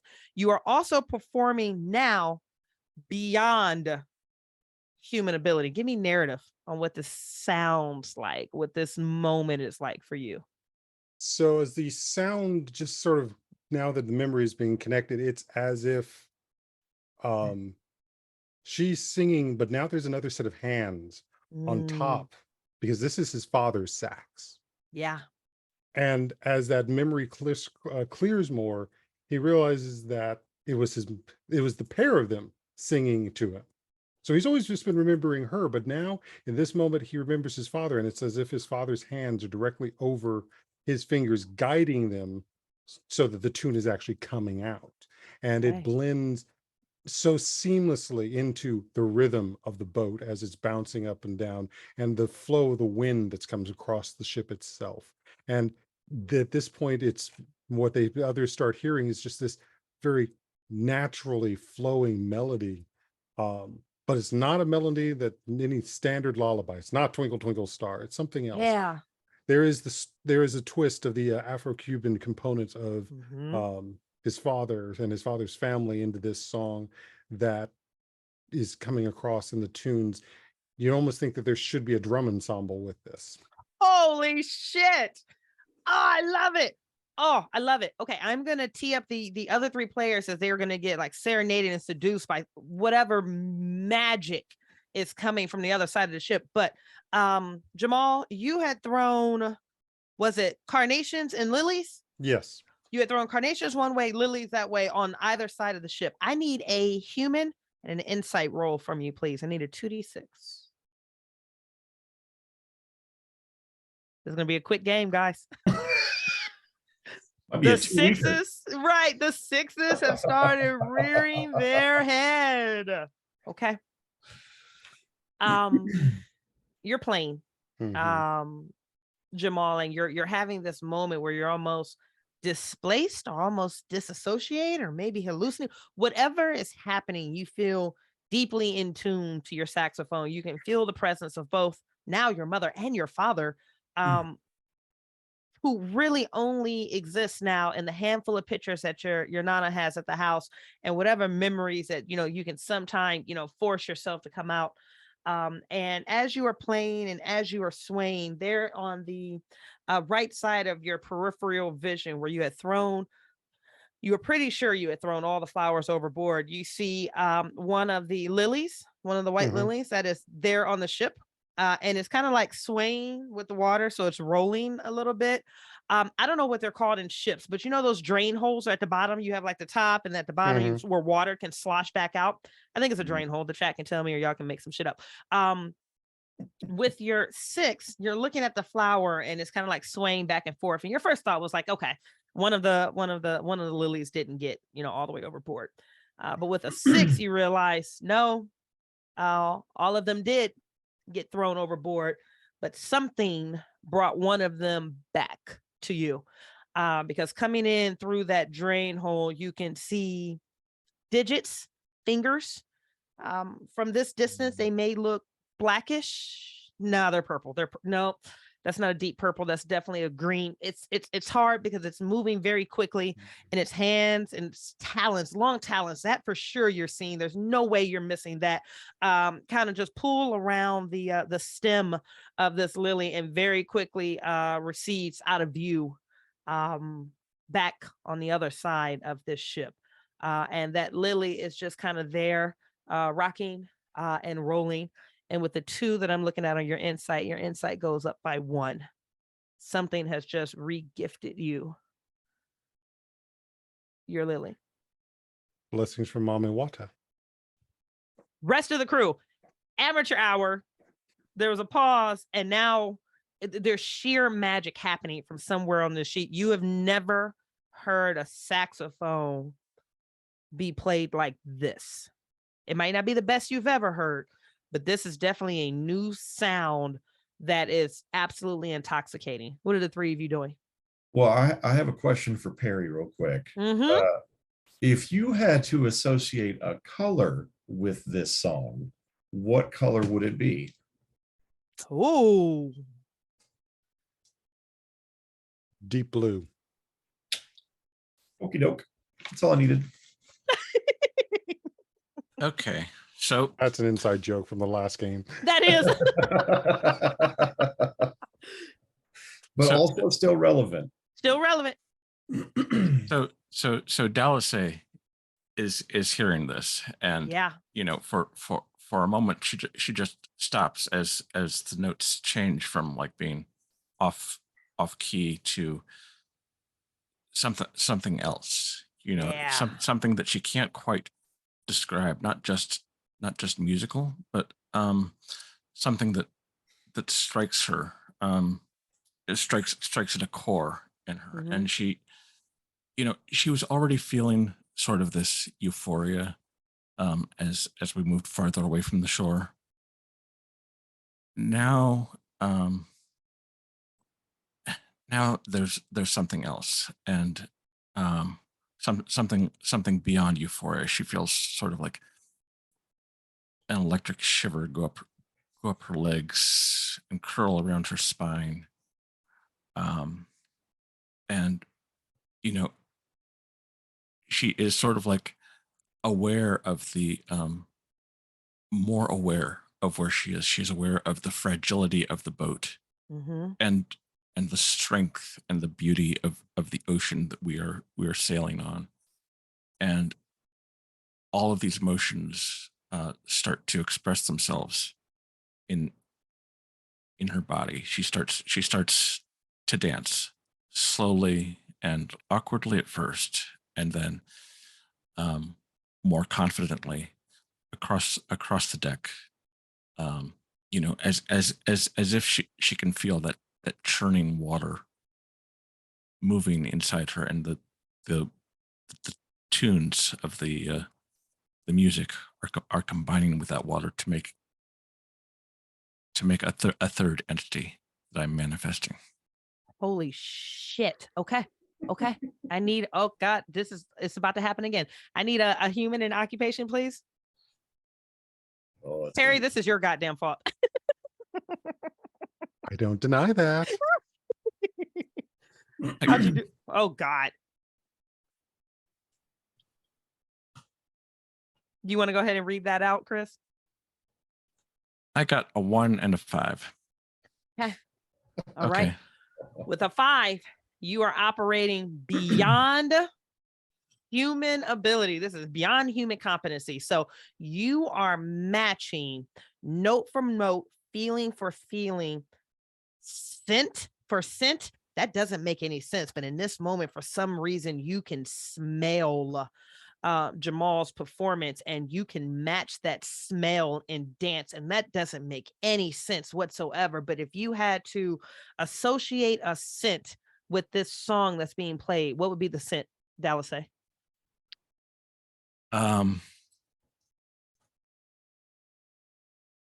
Salt and kelp.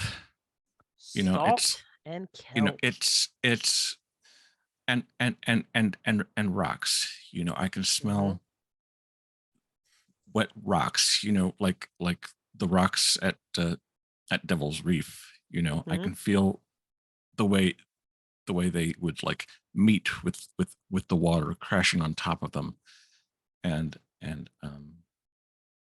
would just, you know, the water and the rocks chewing at each other, and that would release a scent, you know, something so strong that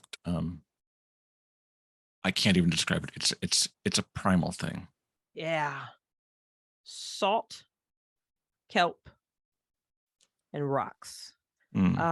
Jumping back just really quick to give description over to Jamal. Jamal, you're playing that hand has receded back on the God, Jesus, on the outside of the boat. Is something hanging on to the side of the boat? Is it beneath the boat? Did it come from the water? You're not sure, but your eyes flutter down to that lily. And you know, originally it was just, you know, the head was gently rocking with the just the motions of the boat. But at this point, it almost feels like it's spinning. And this isn't one of those super obvious spins like a compass dial, but you can recognize that something in the air, something in the environment has an electricity, has a charge, and it is pulling the head of that lily to point in a direction down the boat, beyond cabins, on the backside where you might be able to see like a hand, a very graceful hand come in and out of view, followed by a foot coming up into the air. You can't see the performance. You're just catching glimpses of flesh as you're playing, and you're getting salt, and you're getting rocks, and you're getting kelp. And you know, maybe that's not completely normal and natural for you to be playing on an ocean bound vessel, but something about these sensations, these scents feel very real, very organic, and they feel, and you two, congrats, have a tether with each other, and I will explain that later. Hopping down to the other two who are watching Dalice's dance, and it's like her feet aren't even touching the ground, and what she's able to do with her body is indescribable. You completely understand how she's here. Twee and August, how are you two reacting to all of this? Well, once the music kind of evens out Mm-hmm. and like there's swells and everything, there's gonna be a small snap as I open my violin case. Oh shit. Okay. Oh, we're fucking in it now. Yeah. It's game over now, Yeah. guys. Shit. Okay. Okay. So I'm gonna wait long enough to kind of count and see where the tempo is and everything, right? So Yeah. I'm going to, at what seems like an appropriate time, slide in with quiet notes, moving into something louder and something that complements. It's not trying to match note for note, it's trying to match a harmonic sound that Okay. adds to the entire feeling of what's going on, because with this kind of heartbreaking environment, it seems like a good time for me to channel some of that myself, because I'm so disappointed that my mother refuses to acknowledge the amount of work that I put in. Yeah. Yeah. This is a heartbreaking moment for you, and I can imagine there's some escapism that comes along with this charge that's in the air. You can feel it, you can now see it, you can smell it, and you can taste it. What does their Tide performance taste like to you, August? And then as soon as you describe that, I will need a 3d6 from you, because you teed up heartbroken. So I'm going to go ahead and roll your insight with this. You'll be rolling human, occupation, and insight after you tell me what this performance tastes like.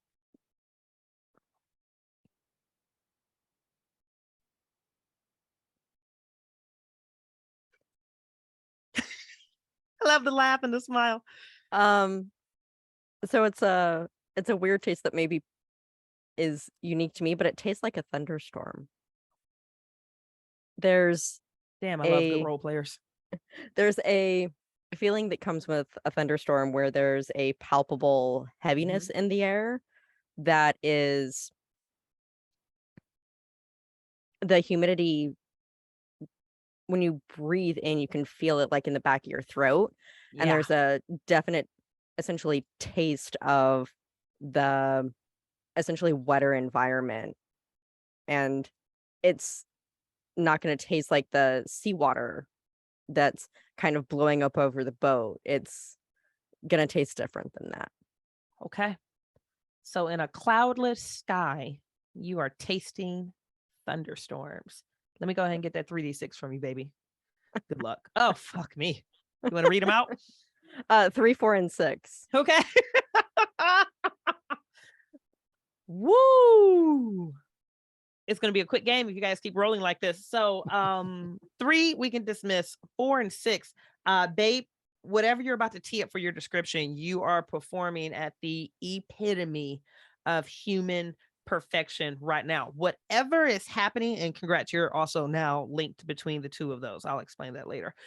Whatever is happening between this haunted dance in front of you and this beautiful lullaby that's happening from somewhere on the ship, you are able to get in time. You are able to begin those soft notes that are going to wind up, growing stronger and more powerful. And something else is getting ready to happen because you just saw beyond the veil. And I will tee that up for you in a second, but just go ahead and give me narrative of what August looks like right now. Oh, well, my eyes are completely closed. Okay. And I'm not standing. Like, I haven't risen to continue playing. I'm Okay. just relaxed as I'm playing this violin, but I'm sitting up straight. And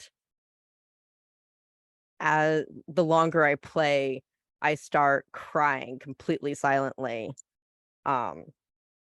Because it seems like for once an improv piece is going my way.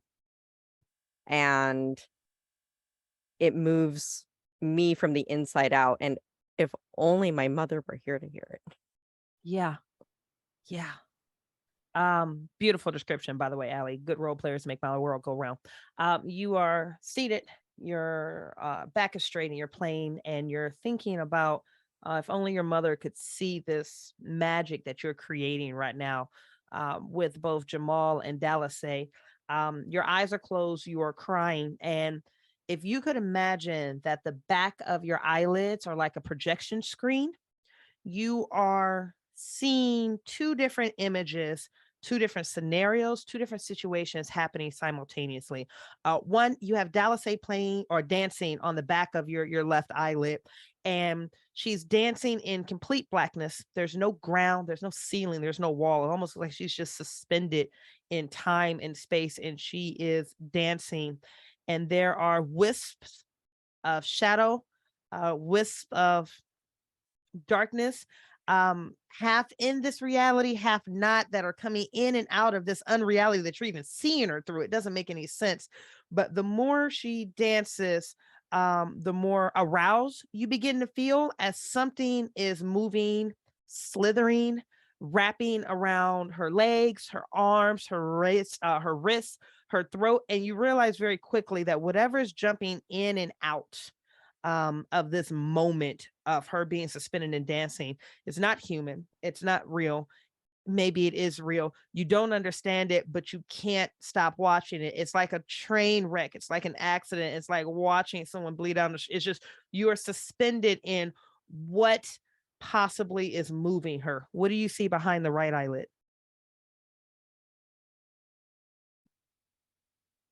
Oh, and Can it be apologies. I just anything? need to tee up one thing. What do you see behind the right Okay. eyelid that applies to the saxophone player at the front of the ship?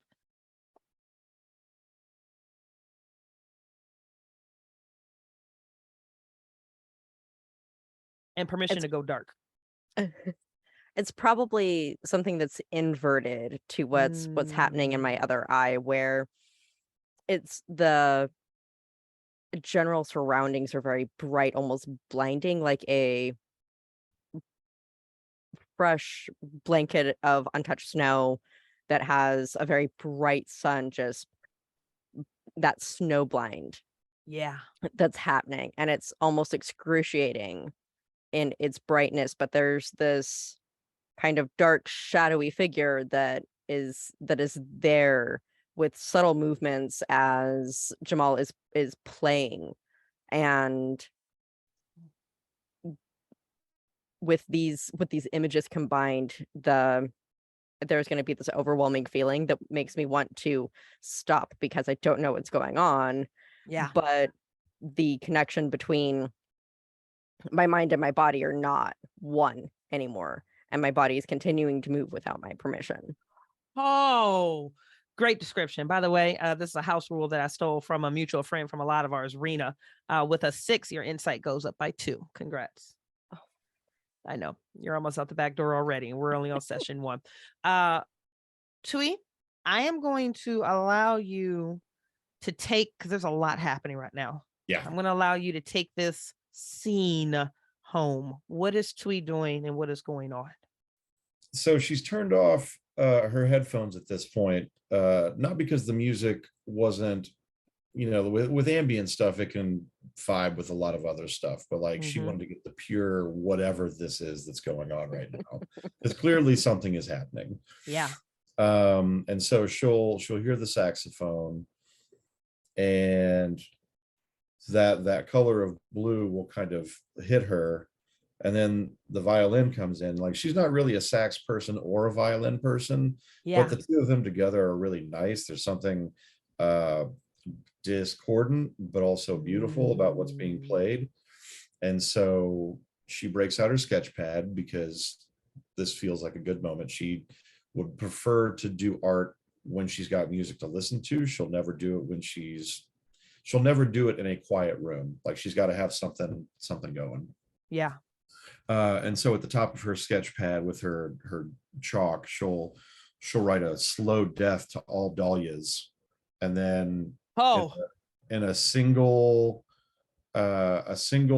movement with the chalk, she will fill up the entire page with like petals and other flowers. Like, they're not necessarily real flowers, but you can tell by looking at them that that's what they're supposed to be. Yeah. But they're foreign. They are alien. They're not of this planet. They're just completely fabricated petals and stamens and blossoms, and and so that's what she is slowly doing in black charcoal. Holy shit. You know what I want from you, right? You want everything. Yes, I do, Daddy. I want every goddamn thing from you. Roll. I need all 3, baby. Your human occupation and your insight. Please. Girl, and thank you. I no shit. I want to see triple 6s. Almost 622. Not mad at it. Not mad at it. Whoo. So a 6 is you're getting ready to see beyond the veil. Yeah. So I am going to ask you this question, and then we're going to share what your vision, your insight beyond the veil looks like.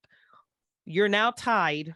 All 4 of you are intimately tied, tethered together.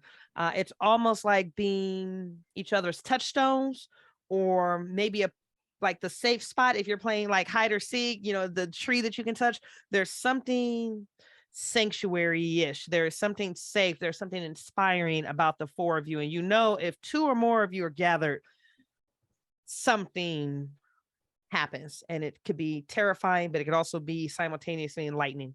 Bucho, for Tui, what does this entire experience feel like? And then I'm going to give you the first half of your insanity-induced nightmare that you're about to experience, and then I'll take the second half. I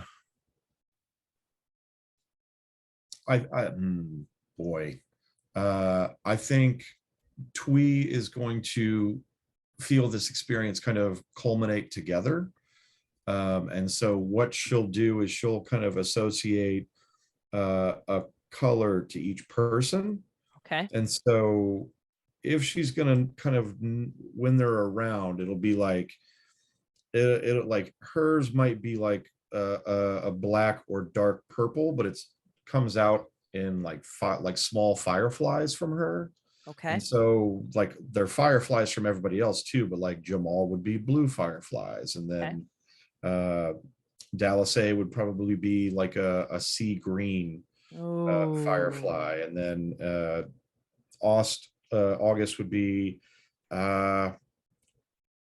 probably like a real pretty dusky orange. Oh. And so like they will all kind of combine with each other when we're all together. Like that's how she would envision it in her head. Okay. Not necessarily that that's what's happening, but that's how she would. Yeah. Yeah.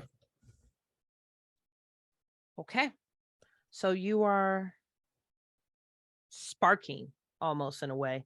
And so are your companions, even the one that you can't see, Jamal, but you know that he is because you can taste.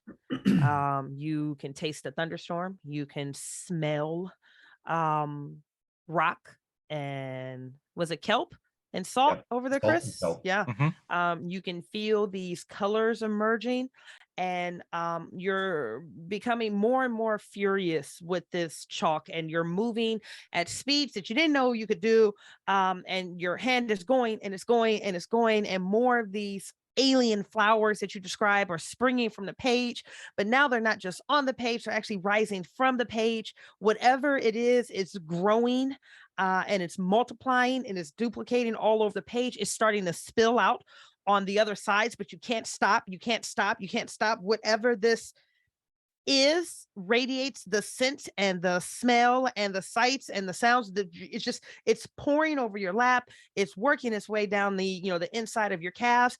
The chalk at this point has come all the way down to a stub, but that doesn't stop you from continuing to draw. At this point, you're rubbing this paper with like that flesh on the inside of your hand, and just it doesn't take more than 3 or 4 passes where like the abrasion starts turning into skin, just peeling back, and the blood starts mixing as the plants or whatever it is that you're drawing keep multiplying, and they're like vomiting and bubbling off the page, and your hand keeps going and it's bleeding and it's bleeding. And the next pass that you get, you've worked yourself all the way down to the bone. You never thought that you would actually see the skeletal remains of your own fingers, and you can't fucking stop. Your insight goes up by 1, I believe. You didn't hit a 6 on your insight. Your insight goes up by 1. All of you are suspended in your various horrific moments. You're not really sure what's happening around you. Jamal, you have your parents that are helping you play this violin, your ghostly apparitions of your parents. You have this lily that is spinning. Dallasay, you are suspended in a dance that you have never performed before. It feels like you're being guided, but it doesn't matter because what you're smelling, it smells like Devil's Reef, which you have a tie to. You just don't understand it. Why? August, you are playing the hell out of this violin, and the thought that just keeps reoccurring to you again and again and again. It's like you wish your mom could see this. You wish your mom could see this. You wish your mom could see this. And Twee, right as you notice that the polish of your bone skeletal hands is getting ready to like fade away, you're diving your hand back into this multitude of plants, and now at this point it's working its way up your chest, it's working its way down your shirt, behind your ears. You hear a voice speak to you, almost like in the echoes of the recesses of your mind. You hear a voice. It's very calming, it's very sweet, it's very adoring, and it is calling you by name, but it's not calling you Twee, but it's calling you by your true name. It has to be your true name because you recognize it. This name fits you. It suits you. You've been called by this name before. You're just not quite sure. And the voice comes to you again, and you look up with teary eyes. And then, Alex, can you please tee up Uluru for me? You are on the ship. You have a sketch pad in front of you. The chalk has died down. And at this point, you were just rubbing the top of it with your hands. And you see the woman that is teed up in the handouts. Oh, you know what? Are you really fast? I am so sorry to pause right in the middle of a damn moment. The rest of the players at the table, can you guys see the fucking handouts? Do you guys have Twitch open? I mean, I've got Twitch open, so I'm seeing it. And you proofread the scenario, so at least you know who I'm talking about. Yeah. Chris, are you seeing the handouts at all? Let me No. hold on a second. No, Bridget is a dumbass. Alex, can you start CCing those over to the Discord so the players can see them too? I mean, I've also had Twitch open, so I haven't missed anything. Okay, look at God. And Jamal, you've been here, or Perry, you've been here before, but at least we'll start. But I'm not watching those comments, so I'm not having that open at all. Beginner's drama. We'll have this perfected next time. Well, we good. It'll be great next time. I'll remember to CC those over to our Discord channel. Sorry. In front of you, Twee, kneeling down, she has both of her hands on either side of your hips, And you're looking down to her at this point, and she's looking up to you. And there is something about the aura of this woman that just radiates pure safety, sanctuary, tranquility. And she's looking at you with like this really broken expression, but also with a lot of pride in her face. So again, she's kneeling in front of you. She's got a hand on either side of your lap. You've got the sketchbook in your hand. And when you look to the right or left, it looks like you guys are at port. You don't know how long you've been there, but it's enough where it looks like the captain and her first mate, which is actually her daughter, are like standing against a wall, like with their arms crossed, looking at all four of you. Is like, what the fuck is happening? You can hear the saxophone music starting to die down. You can hear the violin starting to come down. You can see Dallas almost looks drunk. Whatever just happened, it seems like it's either being interrupted or it's being dialed back. And this woman looks to you and she says, "Come back to me, Twee." She's actually calling you by your name now, but that isn't your name. You know it's not. But she says, "Twee, you back?" Where are we? You docked about 20 minutes ago. You're at Prudence Island. Welcome to the Conservatory. Okay. I'm gonna look at my hands. I'm assuming they're still kind of bloody. It's weird. They're raw, but you haven't actually started bleeding. Okay. I'll just start packing up my stuff and get ready to go. Like, I'm kind of stunned into silence because there's just all that time has just disappeared, and now I've got this thing in front of me that I've made. Okay, well, let's go. I'm not going to insult you by asking if you're okay. But I will ask you, do you need anything? And she extends an open palm to you as if like she's asking for one of your hands. I mean, we could first aid kit, maybe. We have a whole medical facility on campus. We'll get you seen. Does it hurt much? Honestly, I don't think I can really feel anything physically right now. And she nods and her eyes lower, and there's something about the way that she nods. It's as if she's saying, "I know." And you believe her when she's saying non-verbally, "I know." She says, "I am going to go check on everyone else. You can meet me on the ramp, or there are 2 SUVs that will drive us into camp. Be slow getting up, okay?" Okay, thanks. And she smiles and she leaves you without ever actually even saying her name. She is going to work her way up to the front of the ship. As you're coming down and out of this, Jamal, what does this look like? And what is the Lily doing right now, if anything? Jamal is just sort of in this bliss state as he's sort of coming down off the playing the sax, catching his breath. There is sort of a mental image still running in his head of the ocean. Yeah. And he's seeing Yemenia in her mermaid form with his mother's face coming down towards the bottom edge of where she can basically safely swim, as Olokun is coming up from the deep ocean dressed in whites and pearls, but also the chains that hold him to the bottom. And they're meeting at that very edge where the two of them can be together. And in between them is that lily.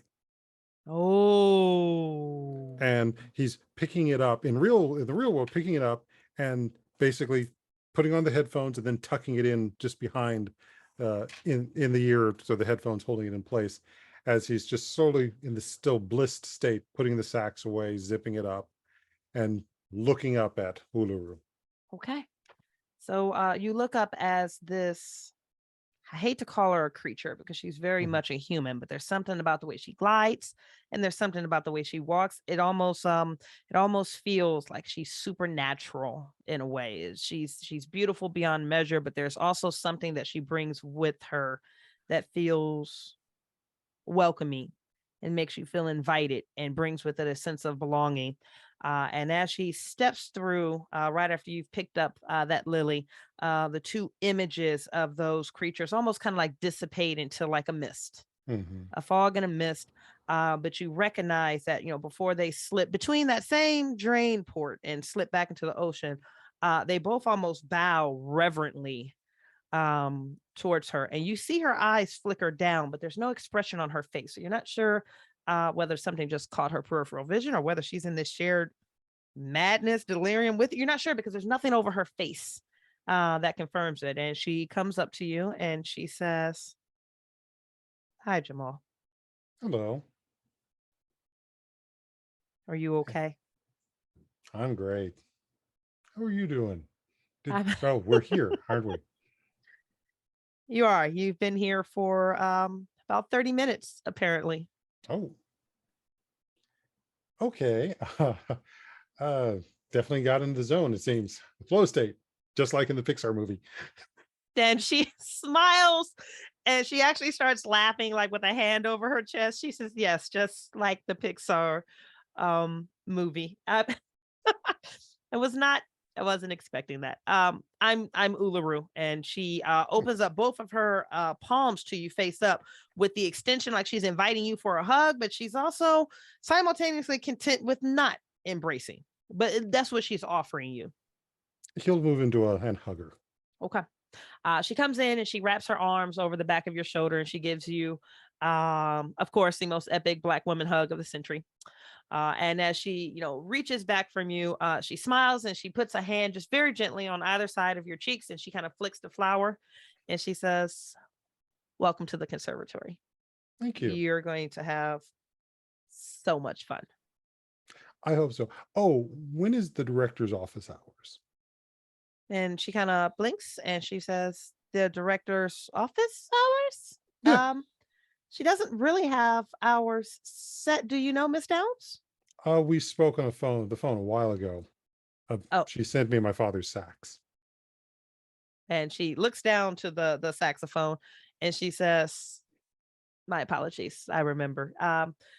Yes, she doesn't have office hours. However, I can show you exactly where her cabin is. And if she's there and available, I'm sure she would be more than happy to see you. But she's pretty busy on campus. You'll probably bump into her several times. She takes a direct interest in the student body here."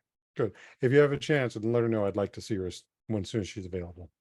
And she nods respectfully. And there's something that you catch in the nod. It's not just a respectful acknowledgement nod, like, "Sure, I'll do that."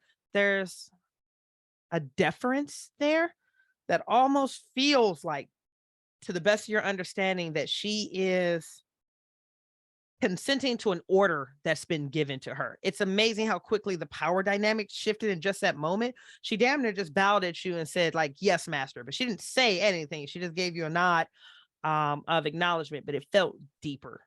It felt a lot different. That's very different than what I dealt with in Kingsport. Very much so.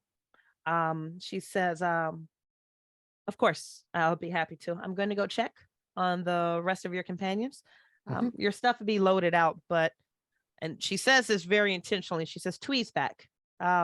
Maybe you could look in on her until I get the other two mobilized." Okay. Zip up the sacks and head into the cabin to take a look at Twee. And it's like, "You doing all right?" Sure. That was I don't really do jazz. But that was pretty sweet, what you were playing out there. Thanks. Sorry, Uh, it takes a little while to get the sea legs. It was nice. It's not really my thing, but it was nice. Okay. Can I help you out? And offer a hand to her. I think I'm okay for the moment. Just a little empty for the moment. Well, then my doctor can I carry your bag then? Appreciate it, but no. Very well. But you can walk with me. It's happy to. And I'll go over to the igloo, grab a couple of bottles of water, and offer one door. Let me tell you, there's something about tasting rock, kelp, and salt for the past however the fuck long you were suspended in there. Dehydration is super real. You can feel that thirst. Dallasay, you are slowly coming out of whatever it is that you're coming out of. You feel drunk, not intoxicated. You actually feel just like drunk. It's dissipating quickly, but you feel that. And as your like hands naturally are like, gliding over your body and you're coming more to like, okay, I'm okay, I'm here. You recognize in certain spots, like on the inside of your forearm, on the outside of your thigh, and around your neck area, it feels sticky, not super sticky, but like if you peeled the back off of a sticker and left it for a couple of days, you can certain ways that you touch it, you can feel the slime, that residue. That's on you. As this woman is just almost like gliding around in the side of you, and she looks at you very patiently and she says, "Are you with us, Dallasay?" Oh, you're muted, baby. Yes. Thank you very much. And I'm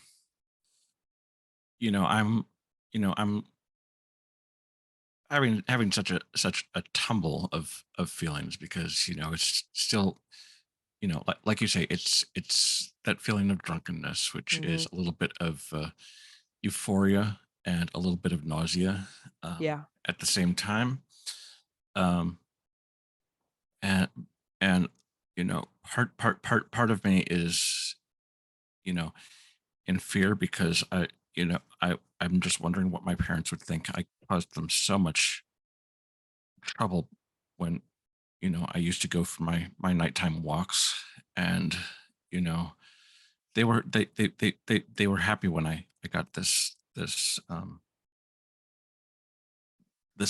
fellowship, this membership to the conservatory, and this just feels like doing everything over again. But also I'm feeling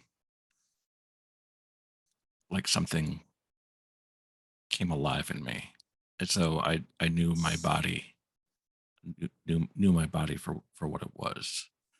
And so I'm looking at this woman, trying to sort all those feelings out, and trying to articulate it. So I say, yeah, I think I'm fine, thank you. And she's intently watching your face as you're going through this sea of emotions, and she kind of like dips her head, and she's not touching you as much as she has. She's shaping your face in her head. She's like, hey, you're okay. Everything is okay. Mm-hmm. You're safe here. Okay. You did great. I just need you to be with us. Okay. I need you to be here in the moment with us. Okay.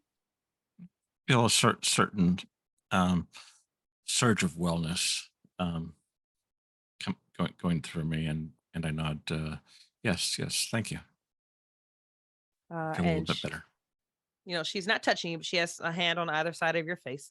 And she takes a step back and she reaches over her shoulder into like the little whack ass picnic basket that was next to the igloo thing. She pulls out like one of those packs of the saltine crackers, and she flips it to you. She says, "It'll go away in about 30 minutes or so." And there's something about when she says that. One, how does she know? And two, she seems pretty confident that she knows what she's talking about. She says, "But if you take the crackers, you'll probably feel better before you even get off the ship." I just nod and sort of start to open them a little bit. Okay. And she kind of does a point to her own neck, right where you have that residue, Mm-hmm. saliva, whatever the fuck that is. And she just kind of does a motion like maybe you might want to wipe that off, but she doesn't say anything. She doesn't say anything at all, but she smiles. Okay. I sort of automatically, feel up there, like automatically a little bit absent-mindedly, and then I just realize that shouldn't be there. So I do get something and wipe it off. Okay.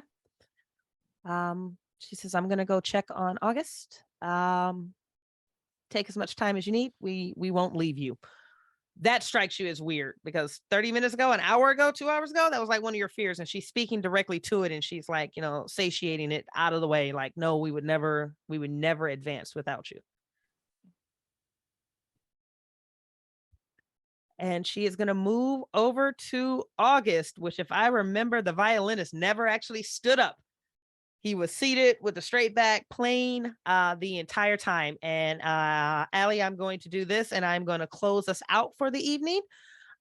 This woman, this creature, this force of presence, moves over to you very cautiously, and she just slides into that metal seat next to you. You can feel her weight, kind of bounce on the chair. And she's hip to hip with you, but she's not quite touching. And she looks over your hands. She looks over your arms. She looks over the violin, and she finally comes to your face. And it's almost like clouds of insecurity, doubt, fear, confusion are just immediately blown away just by the presence of this creature. And she smiles at you and she goes, "You okay?" And all I can do is really shake my head because there was a lot that happened. And the heaviness of everything that just came out for August, who's a little more confident, right? Especially knowing that I worked so hard getting into this program and working so hard to try to make a name for myself.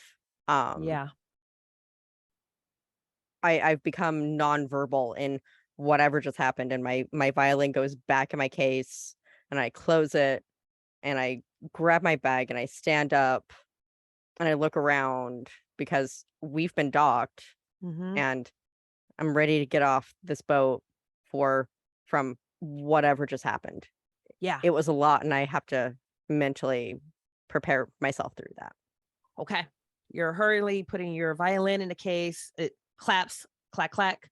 You're standing up, and as you stand up, you catch a scent off of Uluru, this woman who hasn't actually introduced herself to you.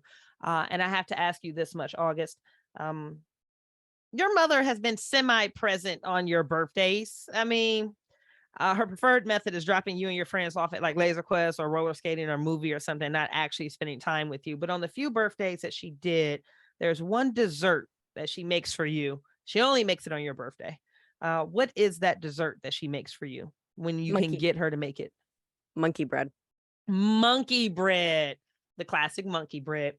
You get a whiff of this woman when you stand up, and it hits you fast. You're catching cinnamon and flour and sugar and oil. And despite the fact that you have like kelp, salt, and rock in your mouth, that's kind of being superseded by just the overwhelming smell of something that smells like home and something that feels like being seen.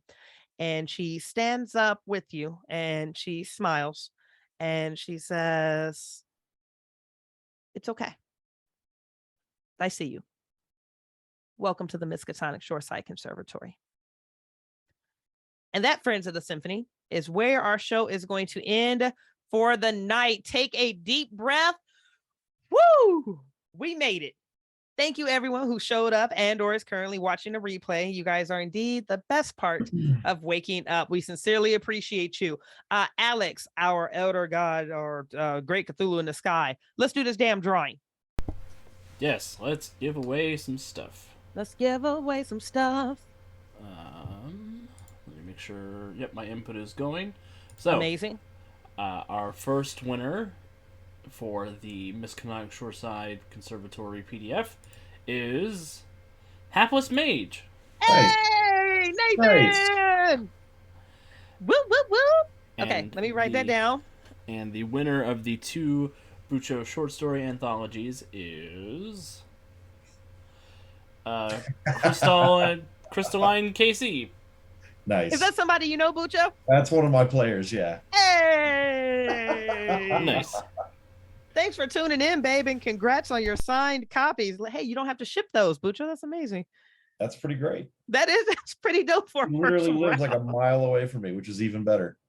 That is awesome. What's her name? Crystal. Crystal, thank you so much for tuning in, babe. We really appreciate it.